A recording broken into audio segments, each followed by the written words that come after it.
राधा वल्लभ श्री हरिवंश, राधा वल्लभ श्री हरिवंश।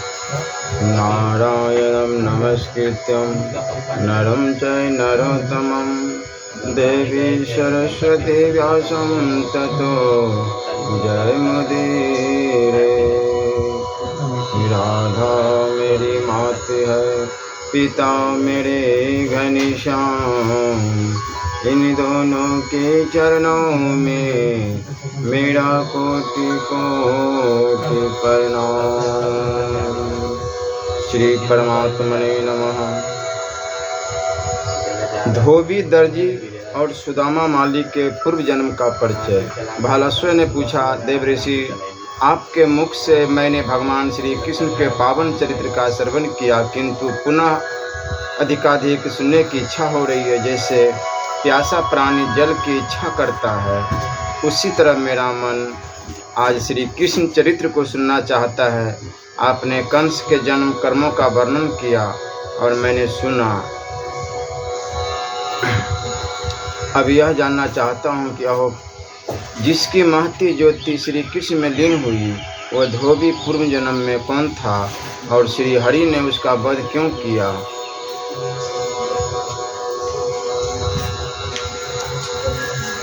श्री नारद जी ने कहा, विदेहराज, त्रेता युग की बात है। अयोध्यापुरी में श्री रामचंद्र जी राज्य करते थे। उनके राज्य काल में प्रजा की मनोवृत्ति एवं दुख सुख जानने के लिए गुप्तचर घुमा करते थे। एक दिन उन गुप्तचरों ने सुनते हुए कि किसी धोबी ने अपनी भार्या से कहा, तू दुष्टा है और दूसरे के घर में रहकर आई है, इसलिए अब तुझे मैं नहीं रखूँगा। स्त्री के लोभी राजा राम भले ही सीता को रख ले, किंतु मैं तुझे नहीं स्वीकार करूँगा। इस प्रकार बहुत से लोगों के मुख से आक्षेप युक्त बात सुनकर श्री राघवेंद्र ने लोकापाद के भय से सहसा सीता को वन में त्याग दिया। रघुकुल तिलक श्री राम ने उस धोबी को दंड देने की इच्छा नहीं की। वही द्वापर के अंत में मथुरापुरी में फिर धोबी ही हुआ। उसने सीता के प्रति जो कुवाच्य कहा था, उस दोष की शांति के लिए श्री हरि ने स्वयं ही उसका वध किया। तथापि उन श्री करुणानिधि ने उस धोबी को मोक्ष प्रदान किया। राजन, दयालु श्री कृष्णचंद्र, यह परम अद्भुत चरित्र मैंने तुमसे कहा, अब पुनः क्या सुनना चाहते हो? भालाश्व ने पूछा, मुनिश्रेष्ठ, पूर्व जन्म में वह दर्जी कौन था जिसे भगवान श्री कृष्ण ने अपना सारूप्य प्रदान किया? श्री नारद जी ने कहा, राजन, पहले मिथिलापुरी में एक दर्जी था जो भगवान श्री हरि के प्रति भक्ति भाव रखता था। उसने श्री राम के विवाह के समय राजा सिरध्वज जनक की आज्ञा से श्री राम और लक्ष्मण के दुल्हा भेष के लिए महीन डोरों से कपड़े सिए थे। वह वस्त्र सोने की कला में अत्यंत कुशल था। राजन, करोड़ों कामदेवों के समान लावण्य वाले सुंदर श्री राम और लक्ष्मण को देखकर वह महामनस्वी दर्जी मोहित हो गया था। उसने मन ही मन यह इच्छा की कि मैं कभी अपने हाथों से इनके अंगों में वस्त्र पहनाऊं। श्री रघुनाथ जी सर्वज्ञ है, उन्होंने मन ही मन उसे वर दे दिया कि द्वापर के अंत में भारतवर्ष में ब्रजमंडल में तुम्हारा मनोरथ पूर्ण होगा। श्री रामचंद्र जी की वरदान से वही यह दर्जी मथुरा में प्रकट हुआ था, जिसने उन दोनों बंधुओं की भेष रचना करके उनका सारूप्य प्राप्त किया था। भालस्व ने पूछा, ब्राह्मण, सुदामा माली ने जिसके घर में परम मनोहर बलराम और श्री कृष्ण स्वयं पधारे थे, कौन सा पुण्य किया था, बताइए। श्री नारद जी ने कहा, राजन, राज कुबेर का एक परम रमणीय सुंदर वन है जो चैत्ररथ वन के नाम से प्रसिद्ध है। उसमें फूल लगाने वाला एक माली था जो हेम माली के नाम से पुकारा जाता था। वह भगवान विष्णु के भजन में तत्पर, शांत, दानशील तथा महान सत्संगी था। उसने भगवान विष्णु श्री कृष्ण की प्राप्ति के लिए देवताओं की पूजा की। 5000 वर्षों तक प्रतिदिन 300 कमल पुष्प लेकर वह भगवान शंकर के आगे रखता और उन्हें प्रणाम करता था। एक समय करुणानिधि त्रिनेत्रधारी भगवान शंकर उसके ऊपर अत्यंत प्रसन्न हो बोले, परम बुद्धिमान मालाकार, तुम इच्छा अनुसार वर मांगो। तब हेम माली ने हाथ जोड़कर महादेव जी को नमस्कार किया और परिक्रमा करके उनके सामने खड़ा हो मस्तक झुकाकर कहा। हेम माली बोला, भगवान परिपूर्णतम प्रभु श्री कृष्ण कभी मेरे घर पधारे और मैं इन नेत्रों से उनका प्रत्यक्ष दर्शन करूं, ऐसी मेरी इच्छा है। आपके वरदान से मेरी यह अभिलाषा पूर्ण है। श्री महादेव जी ने कहा, महामते, द्वापर के अंत में भारतवर्ष के मथुरापुरी में तुम्हारा यह मनोरथ सफल होगा, इसमें संशय नहीं। श्री नारद जी कहते, राजन, महादेव जी के वरदान से वह महात्मा हेममाली ही द्वापर के अंत में सुदामा माली हुआ था। इसलिए साक्षात बलराम और श्री कृष्ण भगवान शिव की वाणी सत्य करने के लिए उसके घर पधारे थे। अब और क्या सुनना चाहते हो?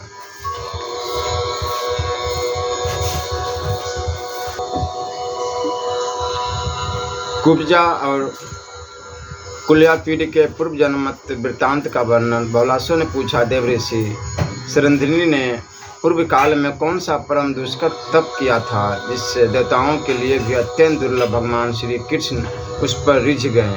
नारद जी ने कहा, राजन, करोड़ों कामदेवों के समान सुंदर श्री रामचंद्र जी जब पंचवटी में रहते थे, उस समय शूर्पणखा नामक राक्षसी उन्हें देखकर अत्यंत मोहित हो गई। श्री रघुनाथ जी एक पत्नी व्रत के पालन में तत्पर है, अतः इनके मन में दूसरी किसी स्त्री के प्रति मोह नहीं है। यह विचार कर रावण की बहन क्रोध से सीता को खा जाने के लिए दौड़ी। उस समय श्री राम के छोटे भाई लक्ष्मण ने रुष्ट होकर तीखी धार वाली तलवार से तत्काल उसके नाक और कान काट लिए। नाक कट जाने पर उसने लंका में जाकर रावण को यह समाचार बता दिया और स्वयं अत्यंत खिंचित होकर वह पुष्कर तीर्थ में चली गई। वहाँ जल में खड़ी हो भगवान शंकर का ध्यान तथा श्री राम को पति रूप में पाने की कामना करती हुई शूर्पणखा ने 10,000 वर्ष तक तपस्या की। इसे प्रसन्न हो देवादिदेव भगवान उमापति पुष्कर तीर्थ में आकर बोले, तुम वर मांगो। शूर्पणखा ने कहा, परम देव, आप समस्त कामनाओं को पूर्ण करने में समर्थ है, अतः मुझे यह वर दीजिए कि सत्पुरुषों के प्रिय श्री रामचंद्र जी मेरे पति हो। श्री शिव ने कहा, राक्षसी सुनो, यह वर तुम्हारे लिए अभी सफल नहीं होगा। द्वापर के अंत में मथुरापुरी में तुम्हारी यह कामना पूरी होगी, इसमें संशय नहीं है। श्री नारद जी कहते, राजन, महामते, वही इच्छा अनुसार रूप धारण करने वाली शूर्पणखा नामक राक्षसी श्री मथुरापुरी में कुब्जा नाम से प्रसिद्ध हुई थी। महादेव जी के वर से ही वह श्री कृष्ण की प्रिया हुई। यह प्रसंग मैंने तुम्हें बताया, अब और क्या सुनना चाहते हो? बहुलासो बोले, नारद जी, यह कुलापीड़ पूर्व जन्म में कौन थी? कैसे हाथी की योनि को प्राप्त हुआ और किस पुण्य से भगवान श्री कृष्ण में लीन हुआ? श्री नारद जी ने कहा, राजन, राजा बलि के एक विशाल काय एवं बलवान पुत्र था जिसका नाम था मंदगति। वह समस्त शस्त्रधारियों में श्रेष्ठ तथा 1,00,000 हाथियों के समान बलशाली था। एक समय श्रीरंगनाथ की यात्रा के लिए वह घर से निकला और जन समुदाय में सम्मिलित हो गया। मंदगति मत वाले हाथी के समान वेग से भुजाएं हिलाकर लोगों को कुचला करता जा रहा था। रास्ते में उसकी भुजाओं के वेग से बूढ़े त्रित मुनि गिर पड़े। उन्होंने कुपित होकर उस मतवाले बलिष्ठ बलि कुमार को शाप दिया। त्रित ने कहा, दुर्मते, तू हाथी के समान मंदोत्त मत होकर रंग यात्रा में लोगों को कुचलता जा रहा है, अतः हाथी हो जा। इस प्रकार श्राप मिलने पर वह बलवान दैत्य मंदगति तत्काल तेजो भ्रष्ट हो गया और उसका शरीर केचुल की भांति छूटकर नीचे जा गिरा। मुनि के प्रभाव को जानने वाले उस दैत्य ने तुरंत ही हाथ जोड़ प्रणाम और परिक्रमा करके त्रित मुनि से कहा। मंदगति बोला, हे मुने कृपा सिंधु, आप द्विजों में श्रेष्ठ योगींद्र है। इस गज योनि से मुझे कब छुटकारा मिलेगा, यह मुझे शीघ्र बताइए। मुने, आज से आप जैसे महात्माओं की अवहेलना मेरे द्वारा कभी नहीं होगी। ब्राह्मण, आप जैसे मुनि वर और शाप दोनों देने में समर्थ है। श्री नारद जी ने कहा, राजन, उस दैत्य द्वारा इस प्रकार प्रसन्न किए जाने पर महामुनि त्रित का क्रोध दूर हो गया। फिर उन कृपालु ब्राह्मण शिरोमणि ने उस दैत्य से कहा।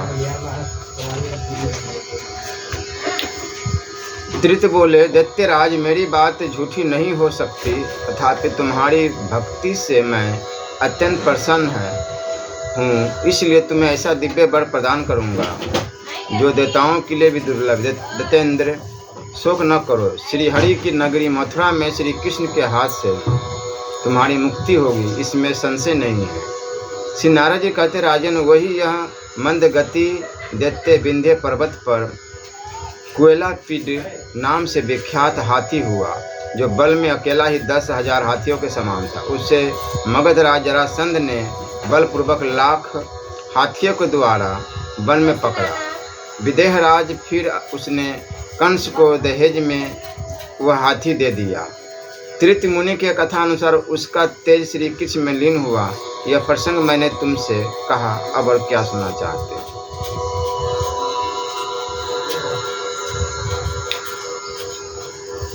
चाणूर आदि मल कंस के छोटे भाइयों तथा पंचजन दैत्य के पूर्व जन्मगत वृत्तांत का वर्णन। बलासुर बोले, चाणूर आदि जो मल थे वे पूर्व जन्म में कौन थे जो यहाँ मथुरापुरी में आए थे? अहो, उनका कैसा सौभाग्य है कि साक्षात श्री कृष्णचंद्र के हाथ उन्हें युद्ध का अवसर मिला। श्री नारद जी ने कहा, राजन, पूर्व काल में अमरावती में उतथ्य नाम से प्रसिद्ध महामुनि निवास करते थे। उनके 5 पुत्र हुए जो कामदेव के समान कांतिमान थे। उन लोगों ने विद्या और स्वाध्याय छोड़कर मद से उन्मत्त हो जयंत के साथ राजा बलि के यहाँ जाकर प्रतिदिन मल युद्ध की शिक्षा लेनी आरंभ की। अपने पुत्रों को ब्राह्मणोचित कर्म से सर्वथा भ्रष्ट, वेदाध्ययन से रहित तथा मद हुआ देख मुनिश्रेष्ठ उतथ्य ने रोषपूर्वक उनसे कहा। उतथ्य से बोले, सम, दम, तप, सोच, क्षमा, सरलता, ज्ञान, विज्ञान तथा आसक्ता ये ब्राह्मण के स्वाभाविक कर्म हैं। शौर्य, तेज, धैर्य, दक्षता, युद्ध भूमि में पीठ न दिखाना, दान तथा ऐश्वर्य ये क्षत्रिय के स्वाभाविक कर्म हैं। कृषि, गौरक्षा और वाण्य ये वैश्य के स्वभाजक धर्म कर्म है तथा सेवात्मक कर्म शूद्र के लिए भी स्वाभाविक है। दुर्जनों, तुम लोग ब्राह्मण के पुत्र होकर भी ब्राह्मणोचित कर्म से दूर रहकर क्षत्रियोचित मल युद्ध का कार्य कैसे करते हो? अतः तुम लोग भारत भूमि पर मल हो जाओ और असुरों के संग से शीघ्र ही दुर्जन बन जाओ। श्री नारद जी कहते, राजन, वे उतथ्य के पुत्र ही पृथ्वी पर मल्लों के रूप में उत्पन्न हुए नरेश्वर। उन्होंने श्री कृष्ण के शरीर का स्पर्श करने मात्र से परम मोक्ष प्राप्त कर लिया। इस प्रकार मैंने चाणूर, मुष्टिक, कूट, सल और तोसल इन मल्लों के पूर्व चरित्र का वर्णन किया। बलासुर ने पूछा, मुने, कंस के छोटे भाई जो कंक, न्यग्रोध आदि 8 योद्धा थे, वे सब पूर्व जन्म में कौन थे जो कि परम मोक्ष को प्राप्त हुए? यह बताइए। श्री नारद जी कहा, राजन, पूर्व काल की बात है। कुबेर की राजधानी अलका में देवयक्ष नाम से प्रसिद्ध एक यक्ष रहता था।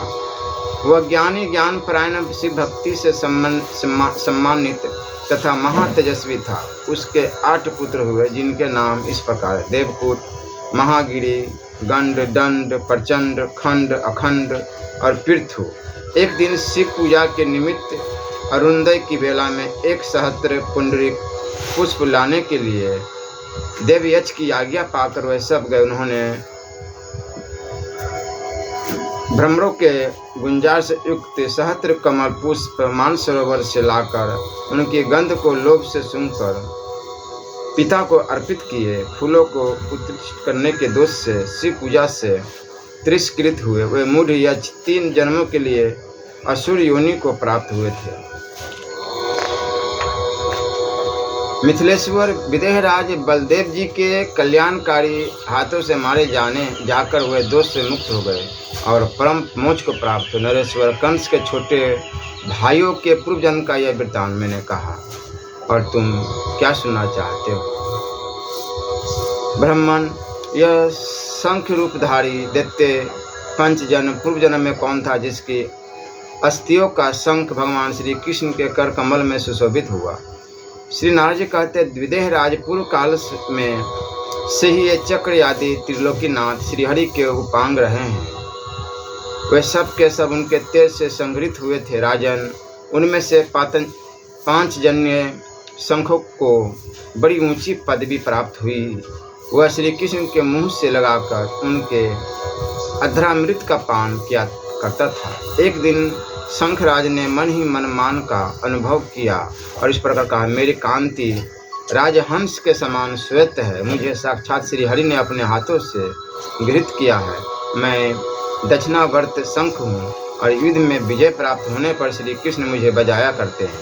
भगवान श्री कृष्ण जो अधरामृत क्षीर सागर कन्या लक्ष्मी के लिए भी दुर्लभ है, उसे मैं दिन रात पीता रहता हूँ, अतः मैं सबसे श्रेष्ठ हूँ। विदेहराज, इस प्रकार मान प्रकट करते हुए 5 जन्य शंख को लक्ष्मी ने क्रोधपूर्वक साप दिया, दुर्मते, तू दैत्य हो जा। वही शंखराज समुद्र में यह पंचजन नाम दैत्य हुआ था, जो वैरभाव से भजन के कारण पुनः देवेश्वर श्री हरि को प्राप्त हुआ। उसकी ज्योति देवेश्वर श्री कृष्ण में लीन हो गई और अब वह उन्हीं के हाथों में शोभा पाता है। वो शंखराज सौभाग्य अद्भुत है। अब तुम और क्या सुनना चाहते हो? श्री राधा वल्लभ लाल की, श्री राधा।